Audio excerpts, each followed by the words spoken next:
Lord. ప్రభునామం మీ అందరికి వందనాలు. మత్తయి సువార్త 5వ అధ్యాయము 11, 12 వచనాల్లో ప్రభువైన యేసుక్రీస్తు వారు మన కొరకు ఒక అద్భుతమైన మాట మనతో మాట్లాడబోతున్నారు. అదేమిటంటే, నా నిమిత్తము జనులు మిమ్మల్ని నిందించి, హింసించి, మీ మీద అబద్ధముగా చెడ్డ మాటలెల్ల పలుకున్నప్పుడు మీరు ధన్యులు. సంతోషించి ఆనందించుడి, పరలోకమందు మీ ఫలము అధికమగును. ఈలాగున వారు మీకు పూర్వమందుండిన ప్రవక్తలను హింసించిరి. ఇక్కడ ప్రభువైన యేసుక్రీస్తు వారు కొండ మీద చేసిన ప్రసంగంలో ఆయన దగ్గరికి వచ్చినటువంటి అనేకమైన జన సమూహములను ఉద్దేశించి చెప్తున్నటువంటి మాటలు చాలా ప్రాముఖ్యమైన మాట ఏంటంటే, నా నిమిత్తము జనులు మిమ్మును నిందించి హింసించి మీ మీద అబద్ధముగా చెడ్డ మాటలల్లా పలుకున్నప్పుడు మీరు ధన్యులు.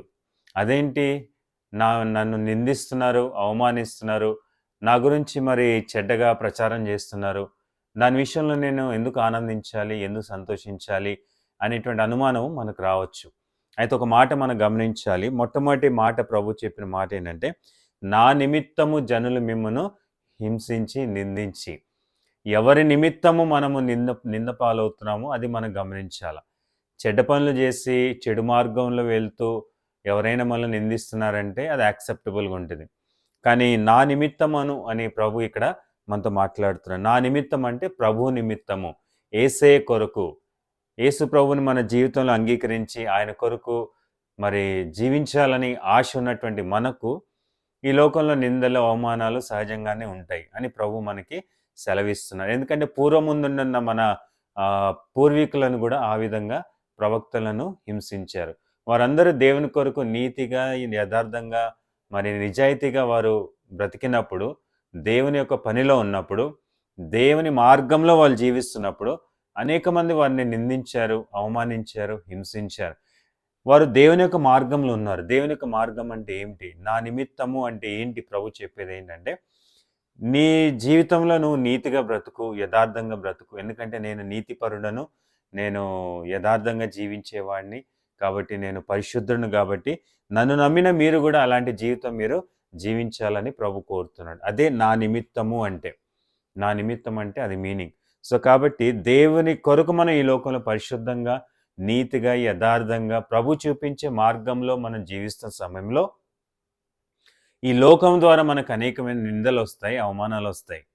చూడండి, ఒక మాట గమనించండి. ఎక్కడైనా ఒక 10 మంది కూడుకున్నారనుకోండి, ఆ 10 మందిలో 9 మంది కనుక అన్యాయస్తులు ఉన్నారనుకోండి, ఒక్కడు నీతిపరుడు ఉంటే ఆ 9 మందికి చాలా డిస్టర్బెన్స్గా ఉంటుంది.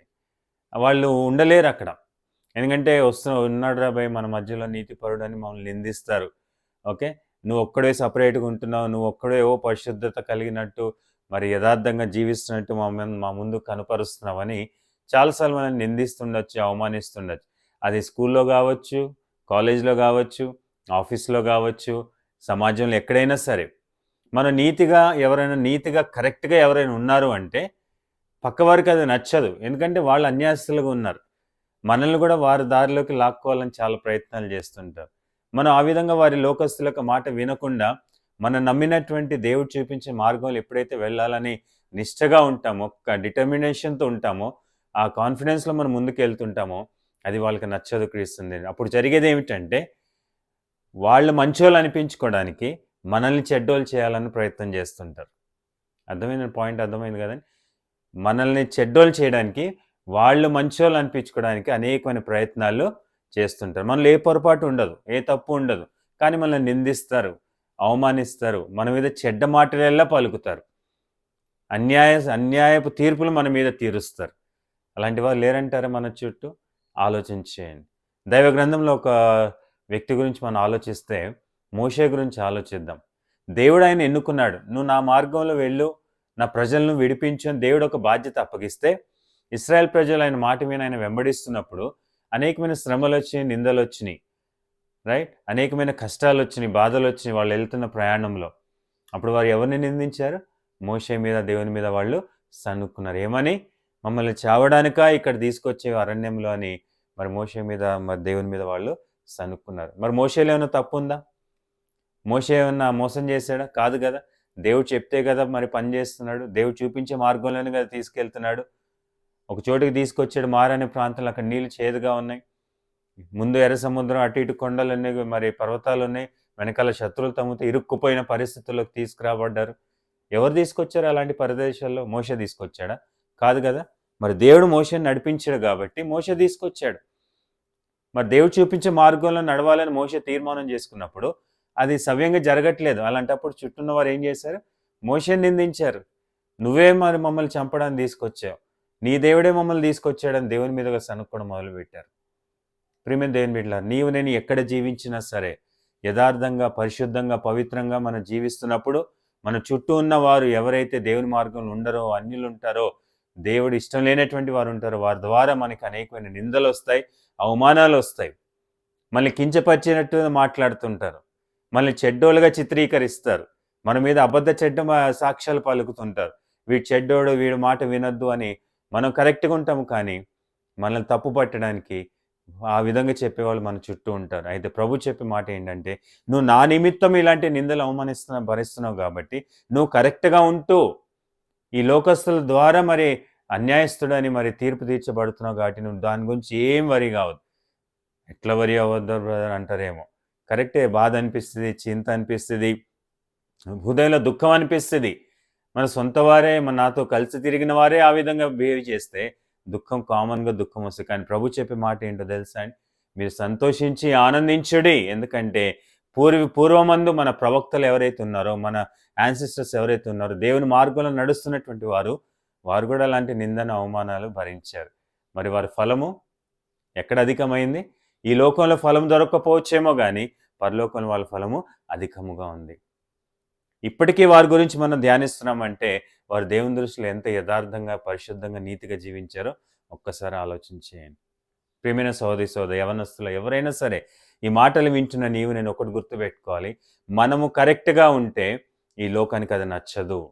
మనం యథార్థమైన మార్గంలో ఉంటే ఈ లోకానికే నచ్చదు. లోకం అంటే లోకంలో ఉన్న మనుష్యులు, లోకస్తులు. అది ఎవరైనా కావచ్చు. క్రైస్తవ కుటుంబంలో జన్మించిన వారు కూడా లోకస్తుల్లాగానే జీవిస్తుంటారు. అర్థమైందండి? కాబట్టి మనము దేవుడు చూపించే మార్గంలో ఉన్నప్పుడు, అపవాది మార్గంలో నడిచే వారికి అది ఇష్టం ఉండదు. అప్పుడు ఏం ఎదుర్కోవాల్సి వస్తుంది మనము?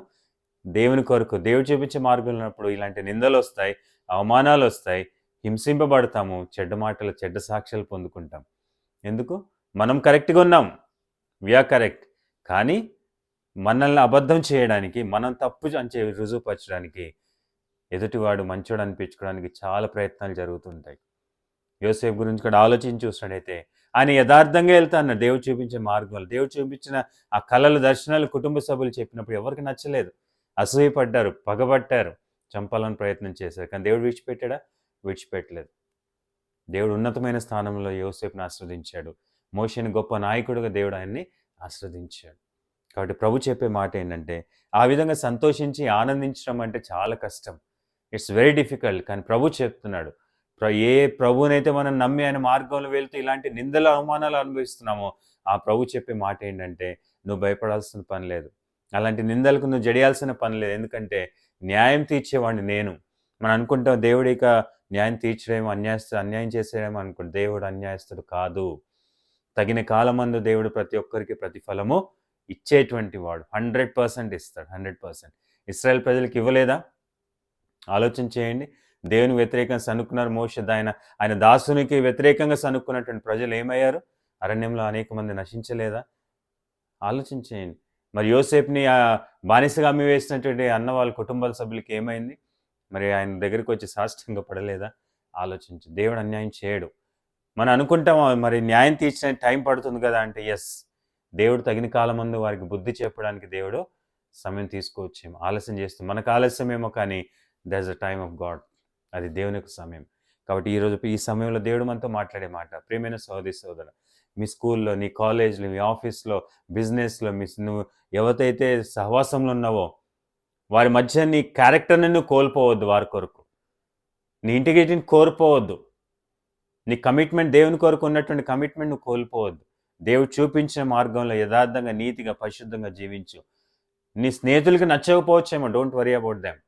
ఒకరోజు వాళ్ళు తెలుసుకుంటారు, అరే ఈ వ్యక్తి ఇంత మరి భక్తిపరుడుగా ఉన్నాడు, రైట్? వాళ్ళు కూడా దేవునిలోకి వచ్చే అవకాశం ఉంటుంది మన సాక్ష్యపు జీవితాన్ని చూసి. కాబట్టి ప్రభు చెప్పే మాట ఈ సమయంలో మనకు జ్ఞాపకం చేసేది, నా నిమిత్తము నువ్వు నిలబడితే, నా నిమిత్తము నువ్వు జీవించాలనుకుంటే ఇలాంటి నిందలు కంపల్సరీ వస్తాయి. అయితే నువ్వు సంతోషించు, ఆనందించు. నీ మీద నా దృష్టి ఉంది. నీ మీద నా దృష్టి ఉంది. నేను నీకు అన్యాయము చేయను అంటున్నాడు. ఎందుకంటే పూర్వం ముందు అలాంటి ప్రవక్తలు మరి ఆ సిట్యుయేషన్‌ని వారు ఎదుర్కొన్నారు. దేవుని మహిమ కొరకు జీవించారు. దేవుడు ఉన్నతముగా వారిని ఆస్వాదించాడు. ఏ స్థలంలో అయితే మనకు అవమానం కలుగుతుందో, ఏ స్థలంలో అయితే మనం నింద పాలవుతుందో, ఆ స్థలంలోనే దేవుడు మనల్ని హెచ్చించబోతున్నాడు ఒకరోజు. 100%, 100%.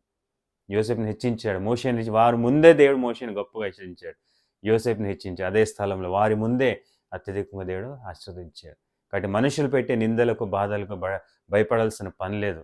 అర్థమైందా? అది మనం తప్పు చేసి నింద పాలైతే దాని విషయంలో మనం బాధపడి సరి చేసుకోవాలి గానీ, మనం కరెక్ట్‌గా ఉండి నింద పాలైతే అది దేవుని కొరకు అని మనం అర్థం చేసుకొని, మనల్ని తగ్గించుకొని ప్రభు సన్నిధిలో కనిపెట్టినప్పుడు దేవుడు తగిన కాలమందు కార్యం చేస్తాడు. దిగులు చెందొద్దు, బాధ చెందొద్దు, మరి విసుగుపోవద్దు దయచేసి. సంతోషించండి, ఆనందించండి, ప్రభువుని స్తుతించండి. అదే దేవుడు కోరుతున్నాడు. పౌలు, సీలలు చెరసాల్లో ఉంటూ బాధతో, నిందలు, అవమానాల్లో చెరసాల్లో ఉంటూ అర్ధరాత్రి వేళ వాళ్ళు చేసిన పనేంటో తెలుసా? దేవుని ఆరాధిస్తున్నారు, దేవుని స్తుతిస్తున్నారు. ఏ అన్యాయం చేయలేదు వాళ్ళు. న్యాయముగా దేవుని యొక్క పనిలో ఉన్నప్పుడు వారిని పట్టి, బంధించి, కొట్టి, బొండవేసి చెరసాలలో బిగించేశారు. కానీ వాళ్ళు ఆనందించారు, సంతోషించారు. ఆ సంతోషం, ఆనందమే వారికి ఏం చేసిందంటే చెరసాల పునాదులు అదిరిపోయేలా చేసింది. మన చుట్టూ ఉన్న వారు కూడా ఆ పరిస్థితిని ఎదుర్కోబోతున్నారు ఒకరోజు. నోటి మీద ఏలేసుకుంటారు సహోదరి, సహోదరు. అయ్యో! తప్పైపోయింది. తప్పుగా నిందించాం, అవమానించామని వాళ్ళు బుద్ధి తెచ్చుకుంటారు. దేవుడు చేస్తాడు ఆ కార్యం. ఒకరోజు రాబోతుంది. నువ్వు భయపడాల్సిన పని లేదు. మనం చేయాల్సిన పని ఏంటంటే దేవుని కొరకు స్థిరంగా ఉందాము. నమ్మకంగా ముందుకెళ్దాము. తగిన కాలమందు దేవుడు వాటికి పరిష్కారం ఇస్తాడు. దేవుడు మనల్ని హెచ్చిస్తాడు. మనల్ని హెచ్చించడమే కాదుగా మన ద్వారా అనేక మంది ఆశీర్వాదం పొందుకుంటారు. చేద్దాం పని. చిన్న ప్రార్థన చేసుకొని ప్రతి ఒక్కరు తలంచుకోండి. చిన్న ప్రార్థన చేసుకొని, ప్రభువా నీ నిమిత్తం నేను జీవించాలని తీర్మానం చేసుకుంటున్నాను. ఆ ప్రార్థన చేసుకోండి. ప్రభువా నీ పరిశుద్ధమైన నామమును బట్టి వందనాలు. అవును ప్రభువా, నీ కొరకు ఎవరైతే జీవిస్తారో తప్పకుండా నింద పాలవుతారు. ఎందుకంటే లోకస్తులకు అది అర్థం కాదు కాబట్టి. కానీ నీవు చెప్పావు, సంతోషించు, ఆనందించు. పరలోకమందు నీ ఫలం అధికమవుతుందన్నారు. వాక్యం వింటున్న ప్రతి ఒక్కరు ఏ పరిస్థితుల్లో నింద పాలవుతున్నారో, నీ నిమిత్తం జీవిస్తూ, పరిశుద్ధంగా జీవిస్తూ, నిన్ను నమ్మి ముందుకెళ్తున్నప్పుడు నిందలు, అవమానాలు వస్తున్నాయి. దాని విషయంలో వాళ్ళు భయపడక, జడియక, ప్రభువా నీ కొరకు, నీ మహిమ కొరకు జీవించే కృపను దయచేయండి. తగిన కాలమందు నువ్వు ప్రతిఫలం ఇచ్చే దేవుడు, కార్యం చేసే దేవుడు కాబట్టి ఆ విశ్వాసాన్ని బలపరచమని ప్రార్థిస్తున్నాం. తీర్మానం చేసుకుని బిడ్డలు బలపరచండి, దీవించండి. వారి సాక్ష్య జీవితం చూసి అనేక మంది ప్రభువా నీ ప్రేమను తెలుసుకునే కృపను దయచేయమని ప్రార్థిస్తూ యేసు నామమున అడుగుతున్నాం తండ్రి. ఆమేన్. సో డియర్ బ్రదర్స్, సిస్టర్స్, దేవుని కొరకు జీవించినప్పుడు నింద పాలైన సంతోషించండి. దేవుడు తగిన కాలమందు కార్యం చేస్తే ప్రతిఫలం ఇస్తాడు. అనేక మంది దేవుని మార్గంలోకి మన సాక్ష్యపు జీవితం ద్వారా వచ్చే అవకాశం ఉంటుంది. ఆ విధంగా చేయాలని ప్రభువు పేరిట నేను కోరుతున్నాను. Thank you all. God bless you.